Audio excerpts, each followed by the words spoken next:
Hello. Hi, everyone. Welcome to another unofficial Google Plus Film Festival ongoing Hangout event here on Google Plus.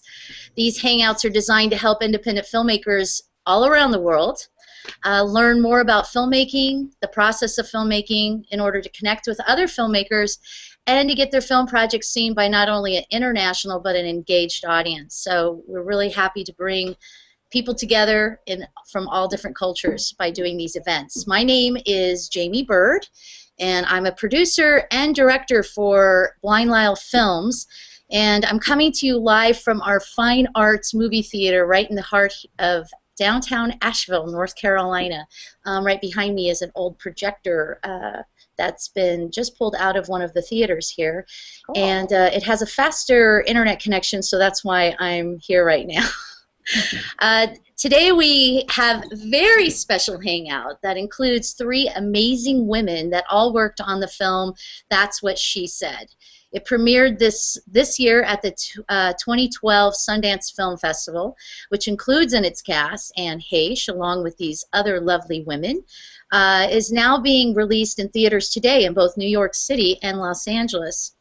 It's also released on all digital and VOD formats. So I want to welcome all 3 of you. Thank you so much for being here. Thanks for having us. Before we get started in some of the conversations we'd like to have, we're going to spend this time talking with our guests, and we're going to discuss indie movie making, the process of movie making, and of course touch on women in the industry. And we're going to take some questions from our audience through Google Plus, and you can post them from wherever you're watching this event right now, which includes Google Plus, Facebook, or YouTube. And there is a place somewhere on all 3 of those where you have comments, and you can post your comments, and we'll try to get those questions into some of our guests as soon as we can if we have time. Adam J. Cohen, who is the founder of the Unofficial Google Plus Film Festival and co-founder of this Hangout Ideas that we've been doing, is here, and he's helping behind the scenes as producer. So we wanted to thank him for being here and helping us, and he's making sure that all this runs smoothly. So to get started, you may recognize one of our first guests from her role in HBO's hit series True Blood, where she plays a sassy and adorable waitress, Arlene. She's actress, producer, and director of That's What She Said, Carrie Preston. Thank you, Carrie, for being here. Good to be here. Also, I'd like to welcome actress and, well, actually, she's with Marcia. They're together in New York. Hey. Marcia is also, I'm going to try to say your name. It's Debonis. Debonis. Debonis, after I just asked you. Debonis. Oh my God. Debonis. Yeah, that's it. It's like, what a bonus. That's great. Yeah, exactly. That's how I'm going to remember now. Marcia plays Vivi in the film, and she's one of the 3 lead characters, along with Anne Heche and Aliyah Shawkat. Aliyah Shawkat in the film. That's what she said. We're also, thank you so much for being here, Marcia, and sharing the screen with Carrie. We also have, I'd like to welcome actress and writer Kellie Overbey, who you might know from a long list of television roles, and she is the writer of That's What She Said. So this is an all-around, thank you, Kellie, for being here. This is an all-around woman film in a lot of ways, and I'd really like to first just get started by asking you guys, telling us a little bit about the film and how you all got involved in the project. Kellie, you want to start? Sure. I had written the play version of this called Girl Talk a few years ago, and right after I had the first draft of that play, ended up being in a play with Carrie and Marcia and Mia Farrow up in New Haven, Connecticut. And we were all in the dressing room one night, and I said, you know, I just wrote this play. And Carrie said, well, I'm directing. I'd love to read it. And Marcia said, I want to read it. And literally the next day, Carrie said, I want to direct this. And Marcia said, I want to be in it. So that's kind of how it started. It was more like, please put me in it. Can I ride on your coattails? I just love the kismet moment. Yeah, it was an amazing moment. And then A year later, we did it on stage, and through a theater company that Marcia's involved with, the Barrow Group, called the Barrow Group, and so we did it in one of their little studio spaces, and it went really well, and it was very well received. And so I said to Kellie and Marcia, I was like, look, we could try to raise money and move it into a bigger theater, or we could make a movie. We could try to raise money and make a movie of it, which was way more insane. It sounds more fun, though. But much more fun. So then Kellie and I just started talking about, you know, how we would take it from a play to a movie, and we just started what turned out to be, I guess, 6 years before we actually shot it. We shot it 2 years. Yeah, because we shot it 2 years ago. So it was like 6 years before cameras were rolling. You know, off and on. We would have readings, we would get investors in, and then the market would crash and the economy crashed and we'd lose our investors. And it was like that. But then it was, you know, by hook or by crook, we were going to make it happen. And so we did. And then well, Carrie said we had to do the movie now, or we were going to end up with like Helen Mirren and Dame Judi Dench and all of the roles. They're supposed to really be for, you know, younger women. Yeah, we're pretending. We're pretending. Yeah, well, there's a market for that movie too. Yeah, for sure. Absolutely. Yeah. But anyway, so that's how it came about. That's great. Well, I've heard that you've mentioned it quite a few times as a chick flick that's not for pussies, and I would love for you to elaborate on that and let people know what that means. Well, I mean, you know, Kellie wrote this way before there were bridesmaids and bachelorettes and girls from HBO running around, you know. She wrote this, I mean, you must have written the play 10 years ago, right, Kellie? It was about 10 years ago. Yeah, so it was kind of subversive at the time, you know, to have something that was so candid, and I guess the term people use now is raunchy, but you know, because it's easy to say that, but we use the term normal, right? Yeah, I mean, you know, I don't know.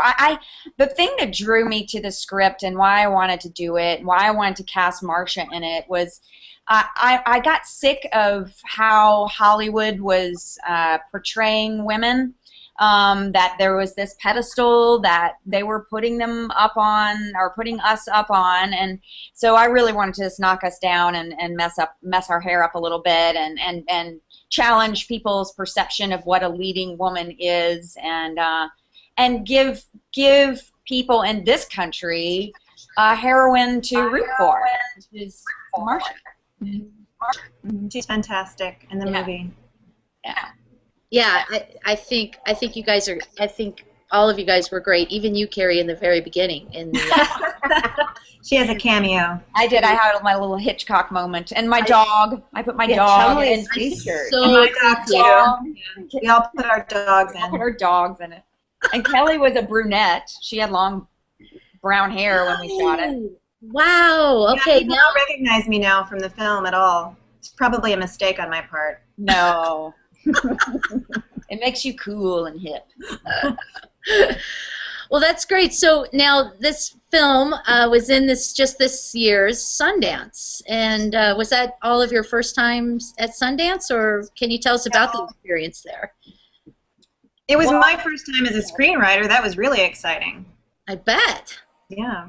Yeah, it was my first time as a director. I'd gone one other time so long ago with an indie that I acted in.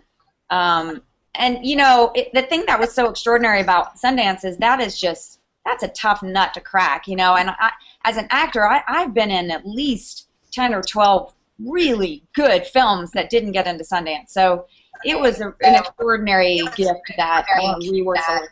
Yeah. We were very proud of that. We had heard somewhere that if you don't hear by Thanksgiving that one way or the other, that means that you didn't get in. And on Thanksgiving last year, we actually had Thanksgiving together, and we were sort of sad because we hadn't heard anything. So we thought, well, I guess we're not getting in. It was literally the next day. Carrie called me screaming. She had heard that we got in, and we were all an entire condominium of old people.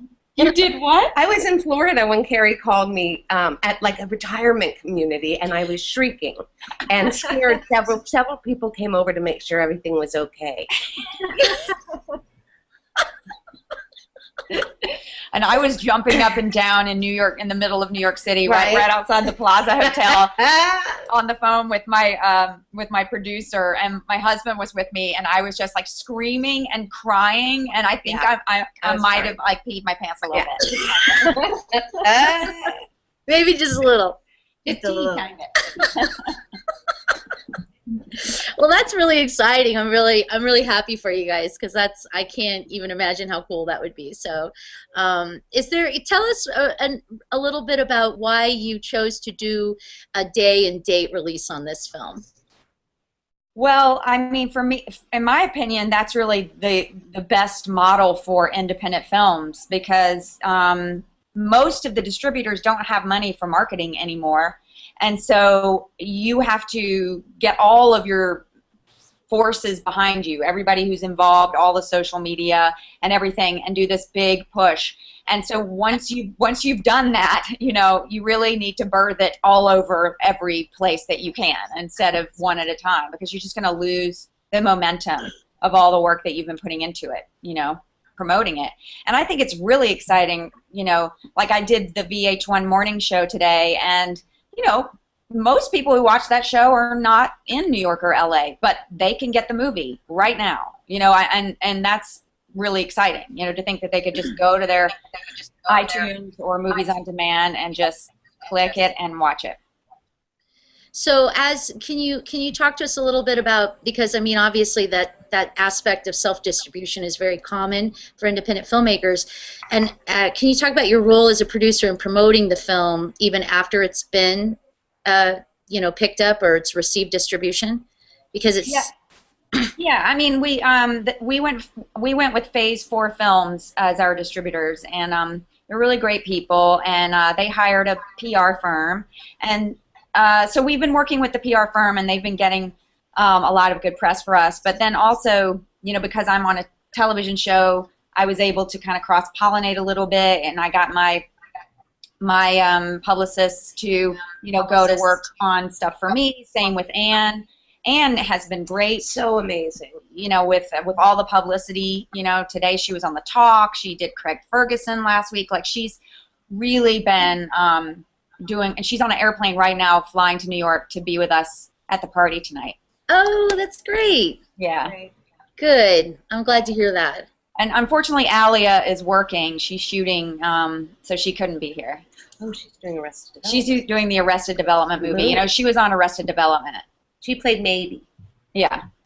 I do remember that, and that's a good thing to mention, because she's fantastic in the film as well. So They're all grown up now. Yeah, she's all grown up, and also playing somebody so not like herself. It's like so true. It's so not like who she is, and she's spectacular, I think. Yeah. So so now, Kellie, let me ask you, can you talk to us a little bit about your like your writing process, or the evolution of the script, since it was from the stage first?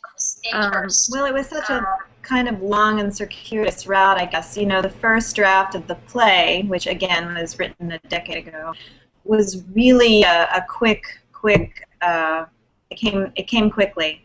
I think I wrote it in 2 weeks straight through.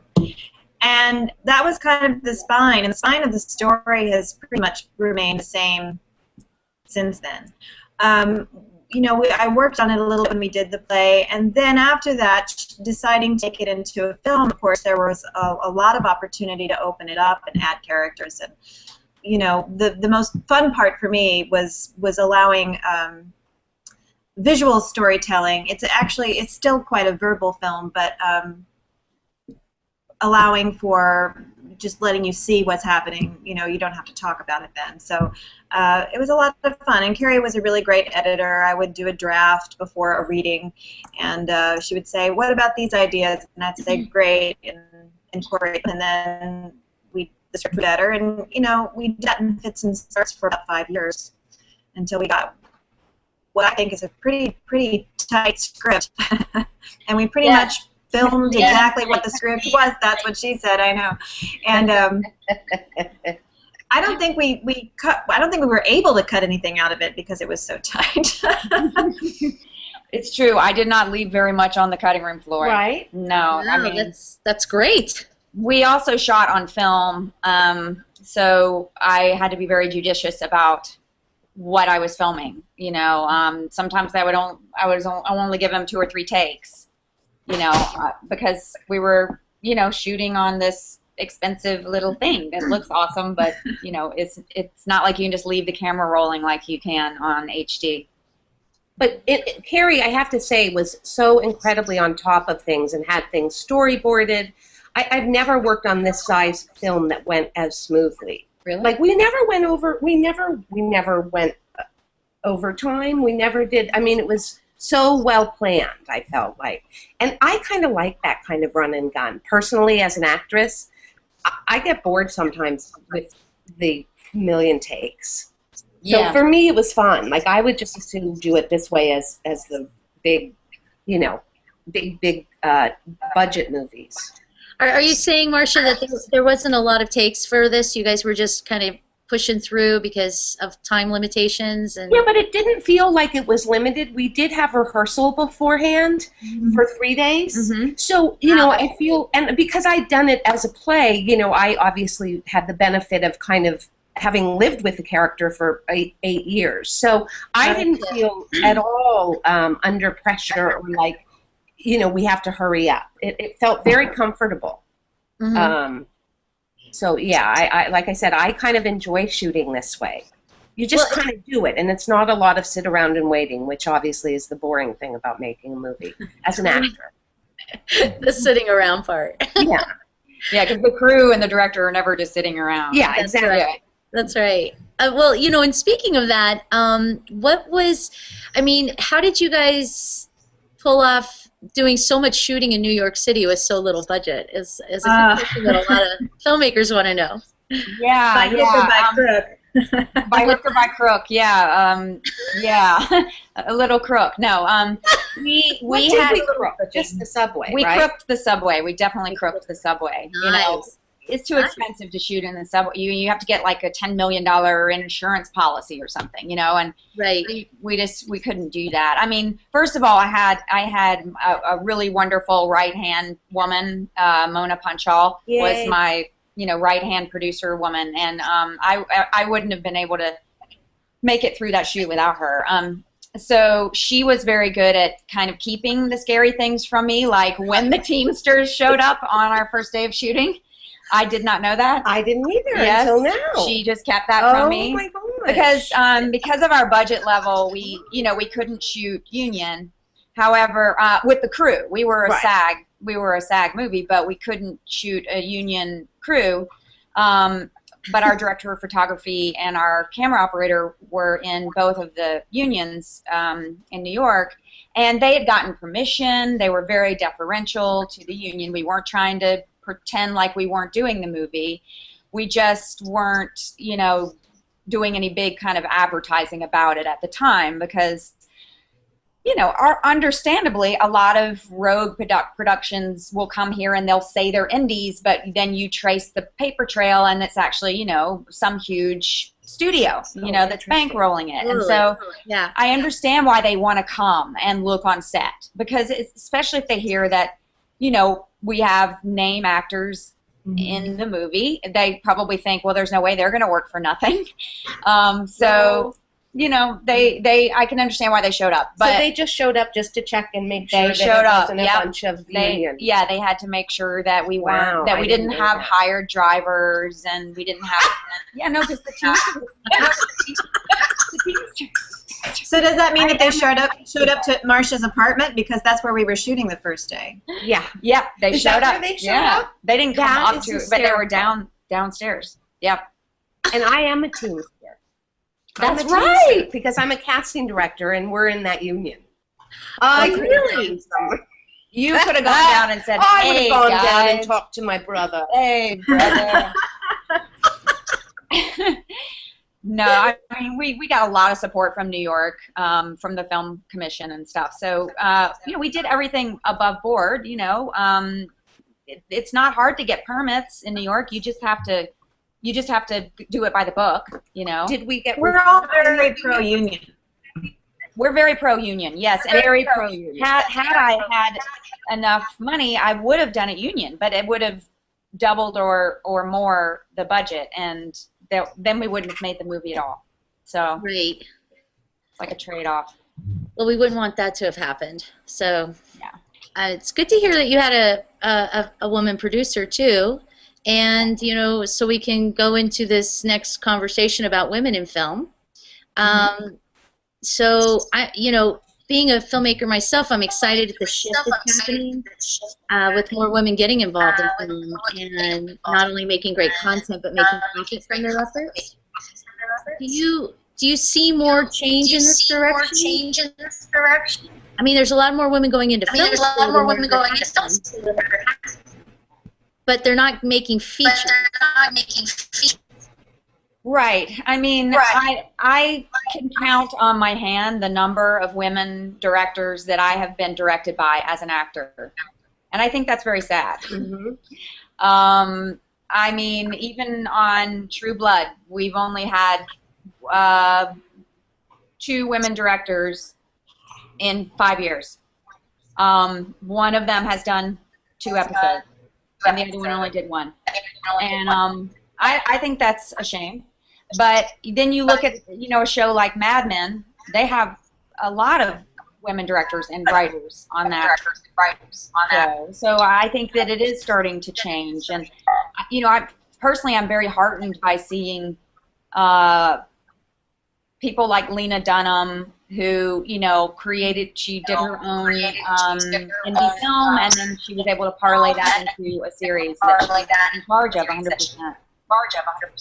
Kelly, I think if you mute your mic until you're talking, I think you're getting some feedback. Oh. But do you see there's a little mute mic at the top? Until you start talking again, you want to unmute it. But I think that feedback's coming from you because your face keeps popping up.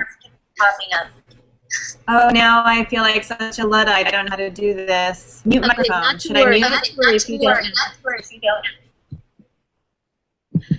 don't. So, I'm sorry, Carrie. So what? But do you see that Hollywood is changing on this division at any time, or do you see that, you know, that? I mean, are you optimistic about it? I just unmute myself. Yes, I am optimistic about it. Like I said, I think it's great that these younger women are, you know, literally, not literally, but metaphorically standing on the backs of all these women directors that have gone before them. You know, just going back even to the silent film era where women were a lot of female directors and writers, and screenwriters, yeah. And then it got a little crazy in the 30s, really with the Hays Code when it came out, and there was censorship. And then it turned to the talkies, and men were like, oh, look, we make money off movies. I'm getting such a reverb here that it's hard to talk. I know. I know it's from Kelly's computer. You can mute. Well, I don't know how to. I'm gonna do it, Kelly. Hold on. I think I just figured out. Is that how I do it? Yep. Okay. Let's try that again. Oh, yeah, you did Yay. it. Yeah, that's cool. Okay, good. We're not, you know, all that bad with technology, so. So anyway, it feels like sometimes Hollywood, the traditional Hollywood, they have a little bit of amnesia in a way. It's like they forget that women are funny and good at creating funny things, and then, you know, then they remember it. And so I feel like we're in a coming up out of the amnesia coma and going, oh, Wow. Oh, right. Women are funny, and or women. Women can be I so much definitely more like interesting it than. more. Am I muted completely now? You are unmuted. Unmuted. Nope. Hold on, Kelly. Hold on. It says she's unmuted. Why am I? Say something, Cal. Hi, can There you you hear me? Okay. There's so much more potential for women performers than just to be the girlfriend or the wife or the victim or the mother or the daughter or the subordinate character to the male lead. And I think we are seeing more of that. I don't think that there's necessarily a conspiracy against women in Hollywood, but I think that, you know, people are really affected by inertia. And it's just been a man's business for so long, and it is changing, though. I see it changing in little ways every single day, and I'm very excited about that. I think a lot, especially for female writers. I think writers are really, you know, a lot of, I work in television and casting, and a lot of female writers are being much more than when I first got into casting like 15 years ago. There's many, many more female writers, I think. What about your experience with just women actresses and their reception in Hollywood? Well, I mean, I always jokingly say that because I, you know, I look like a regular person. I'm, you know, a little overweight, and I'm ethnic, and, you know, I'm not a skinny beauty. And therefore, I am pretty much, with the exception of this movie, I tend to be cast as the non-sexual helpers. So I can, you know, I'm very helpful. I've been a nurse. I can't even tell you how many times people will say, oh, I saw you on such and such, and I'll say, what was it? Well, you were a nurse. It's like, that doesn't narrow it down. I pretty much only work in hospitals. And I've been, I'm a lot, you know, I've been a lot of people's secretaries or assistants. I've been a therapist several times. But for someone who looks like me, we just are not really allowed, certainly on television. I think it's different in the movies. There's more room for it. But on TV, you know, whereas somebody like James Gandolfini, somebody who is theoretically, you know, perfectly pleasant looking, but hardly a leading man, is allowed to have a full life. Him, Paul Giamatti, all those character guys who are fabulous. But they're allowed to live full lives on screen. You know, they have girlfriends and wives and lovers and all that. Whereas women who look like that, it's simply not allowed. I mean, literally not allowed. I think that's changing a little, and you know, will be eternally grateful for Kelly and Carrie because you know, they allowed me to just play a person. You know, that actually did have a romantic life, because everybody does, you know. And I think the thing that the TV people and movie people are missing is people want to see themselves represented. And so the truth of it is, when I do get recognized, and I get recognized from one particular movie quite a bit, a lot of the times it's women saying it's just so nice to see someone who looks like a regular person. And I don't feel like the studios have quite caught on to that yet. That yes, everybody wants to see pretty people too, but I do think there's a hunger for people who are just normal and would like to see their lives represented. So, I'm hopeful it's changing, and I like I said, I'm forever grateful that I got to play this role, because it's honestly, I've been a professional actress for 30 years, and I've never played a character that actually had any kind of a romantic relationship. Really? Yeah. Yep. One movie, I was a mom, so I had a husband and kids. Oh, right. But other than that, it's always me just helping whoever the male lead is do whatever I'm helping him to do. Wow. Yeah. So this is a big deal. And I do think, you know, with Melissa McCarthy and Mindy Kaling and Lena Dunham, that it's opening up much more. But I still feel like it just becomes like, well, now we have one of them on, so we don't really have to worry about it. We've got ourselves covered. We have one character actress on. So I'm hopeful that it will expand and that it'll be, you know, more open as we get further along to people who don't look like a cookie cutter leading lady. Yeah, I think you're right. And I hope that's true too. Yeah. I'm very optimistic about it. We do have some questions that are coming in. from our audience. One of them is about the VOD that you, which is video on demand for those of you that don't know what VOD is. Is it just U.S. and Canada, or is this going to be available everywhere in the world? Right now, it's just the U.S. and Canada, North America. We do have a foreign sales agent that is working on our behalf to try to get some sales, over there. So that'll eventually happen. They'll certainly have to take a look at what's going on here. If the movie does well here, that will impact how it will do over there. But the two previous features that my production company produced, we did eventually play in several countries. It just comes after the initial release here. Great, great. Yeah. This was a comment from a user. They said, I've only seen the trailer today, but I instantly got that this was a three-dimensional and genuinely humorous view of women that we don't generally get from Hollywood depictions. Nice. Isn't that great? I love that. Moment. Yay! So I feel like that was a really nice comment that they had to say. Yeah. Will you marry us? Yeah. So anyway, as far as are you concerned? Here's another question: concerned about piracy? Yes. Yeah, I am concerned about it. You are? Yeah, just because I know friends who have produced big independent films that have had really big releases in the U.S. and then a screener that might have gone out to festivals or whatever somehow gets pirated, and then you can go and get it for free on the internet. And I just even the other day I was looking at one of the articles that was written about us that was posted, and there was a comment below, and it said, "Get That's What She Said for free."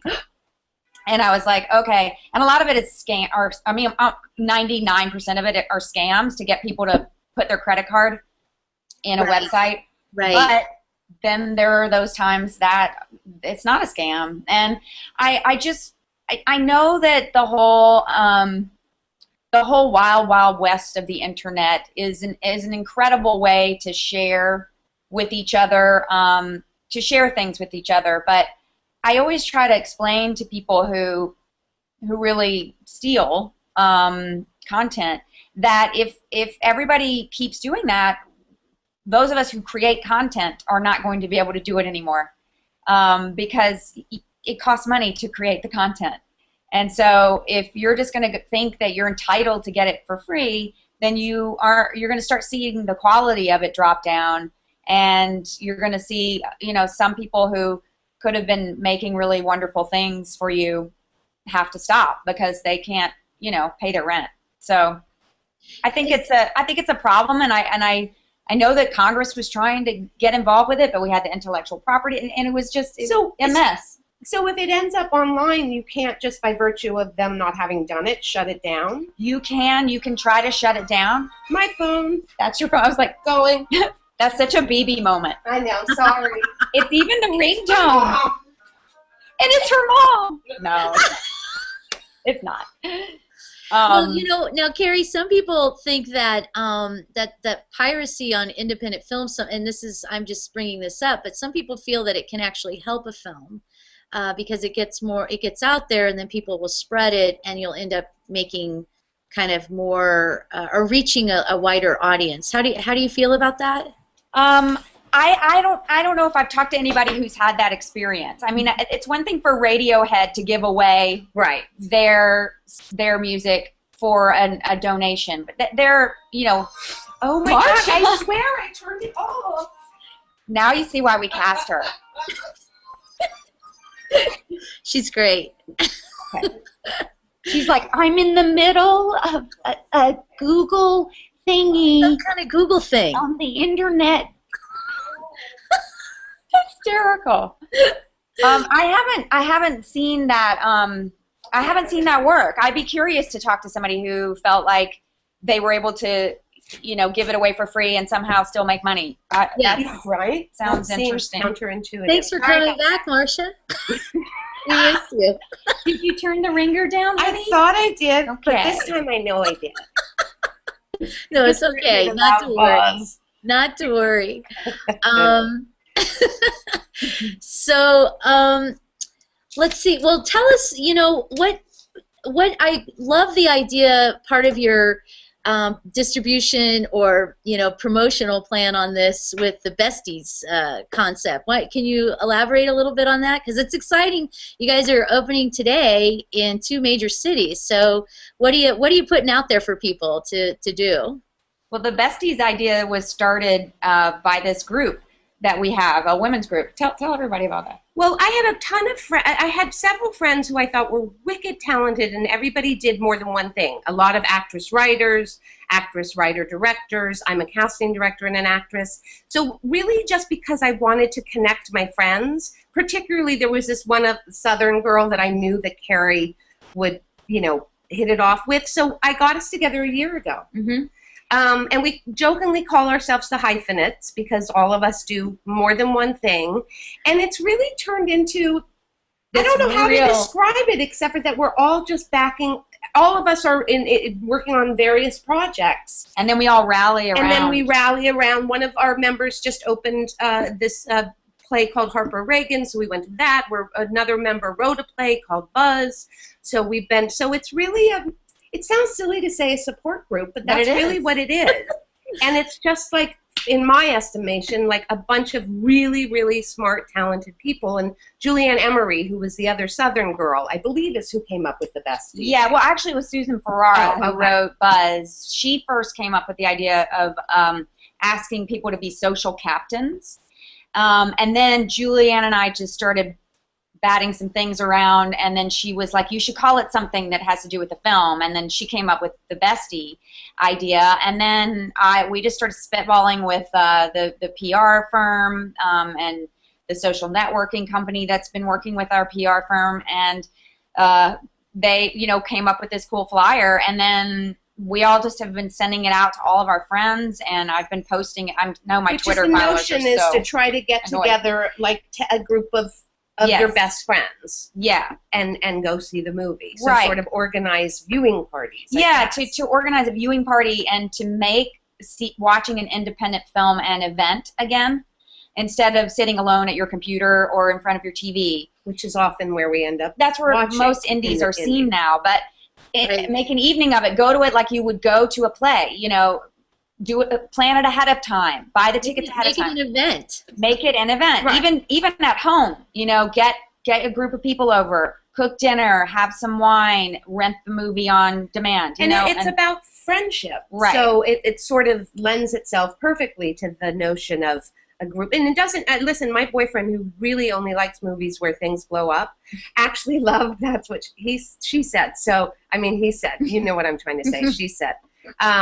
So it doesn't have to just be women, but that certainly seems to have started I think we're, doing well, selling out and stuff because people are doing it. Mm-hmm.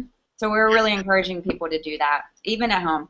I love it. I think that's great. It's a great idea. There's another comment from somebody named Laurie, who said she just wanted to say, I saw this project go from inception to theaters. And so proud of Kelly and all the ladies. I love this movie and love all the characters. Well done. Thank you, Laurie. And yes, thank you, Laurie. That's very sweet. I guess, and so you know who Laurie is. Kelly does. Kelly does. Okay. Is she muted now? No, I am muted. Laurie. She's Are you there, Kelly? Kelly. Muted. Dang. There she is. No, see, that said I just... Hear me now? Yeah, I hear you now. No, not really. Sorry, Kelly. Try that again. You look pretty. No. It says she's unmuted. Try again, Kelly. Does she mute herself? What's happening? I don't know. Unofficial muted. Unofficial muted. Talk, Kelly. Keep talking for us. Nope. Can you hear me? No? Yeah. Hello?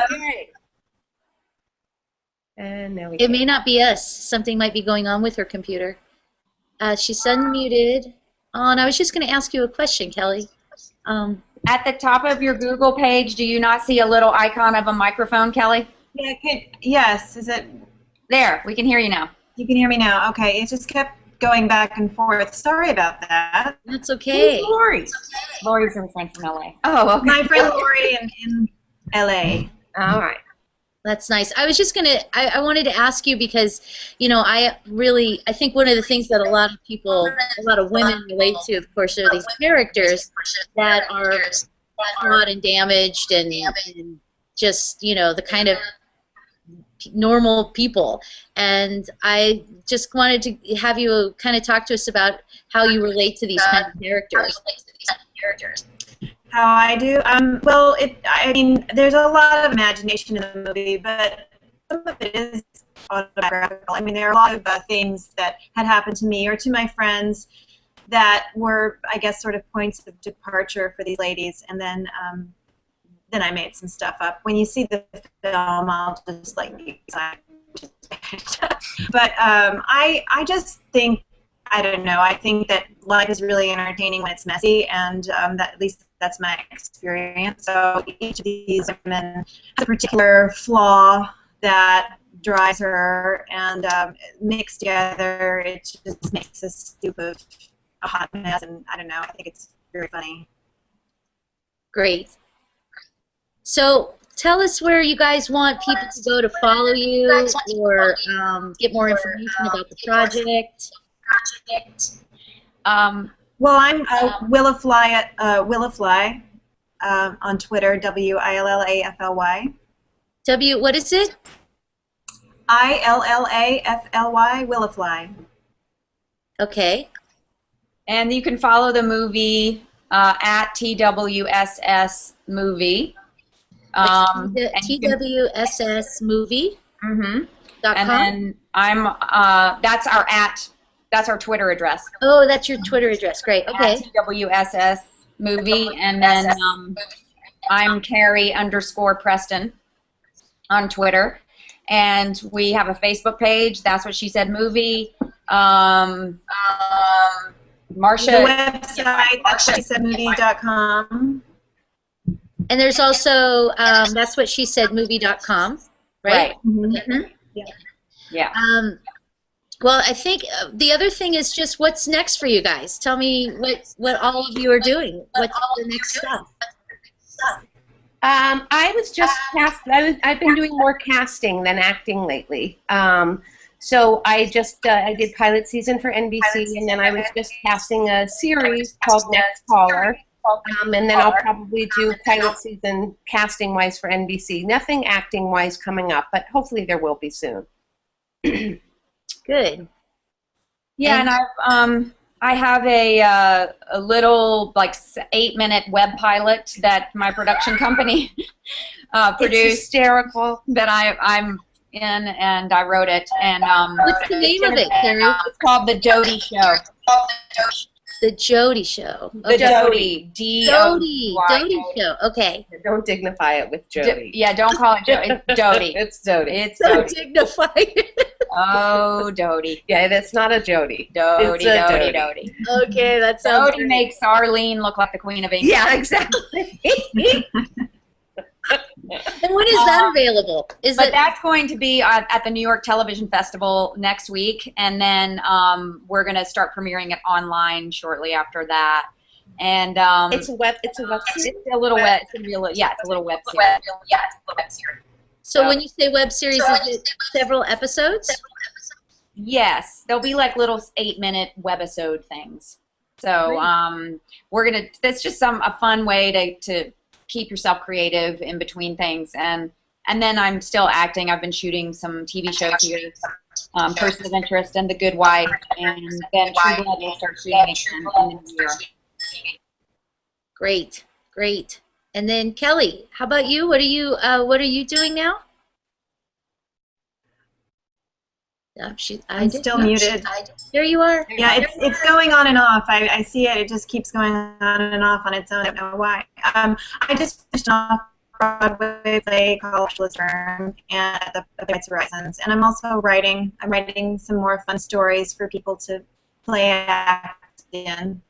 And I'll tell you all about them. That's great.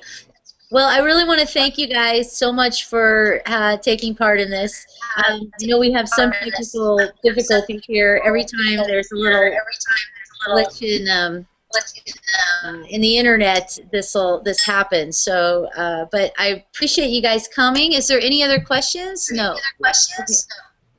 Oh, here we go. We're going to take, if you guys have a little more time, here's a couple more questions. And one of them is, do you have any advice for actresses trying to branch out and become hyphenate writer, director, casting directors too? Just do it, man. Just do it. We all have to like be responsible for our own stuff, and I think, you know, it was get a bunch of friends together and go for it, because that's how everything starts. Don't wait to give permission. Yeah. You don't have to ask for permission to do it, you know. Even if it's picking up your cell phone and shooting a short film on it, because you can now. Yeah, exactly. You know, and before you know it, people will join you. If you say, I'm doing something, I'm creating a project, I want to do this, whatever it is, this play, this short film, this feature, this, you know, poem, I mean, you name it. If you say you want to do it, and people, if lo there's and behold, passion behind it, I feel like they will join. Yeah. If you're passionate about something, I really believe that something will happen. You know, it's when you sort of go into something where you're not really passionate about it and you're doing it for the paycheck, I think that things go wrong. It's better to work for no pay. No. You have to believe very strongly in your make-believe. Yeah. Yes, I agree. That's great. And somebody else just wanted to say that they are, that's what she said, bestie. I'm totally going with my girlfriends to see the film. Happy Faith. I think it's a fun movie to see with friends. I definitely think it's a really fun movie to see with friends. Yeah. Yes, for sure. And if you send a picture, if you post a picture and tweet us, we'll retweet you, and we'll put your picture on Facebook, on our Facebook page, and Anne Heche and I will retweet out to all of our followers. That's great. That sounds terrific. Well, okay, so I really appreciate you guys being here, and really good luck today at the party, and I wish you all a lot of success for all your other future things, but especially for this film this week. So thanks a lot for coming. And thank you. Thanks for having us. Thank you so much. Thank you. All right. Thank you. Bye-bye. Bye.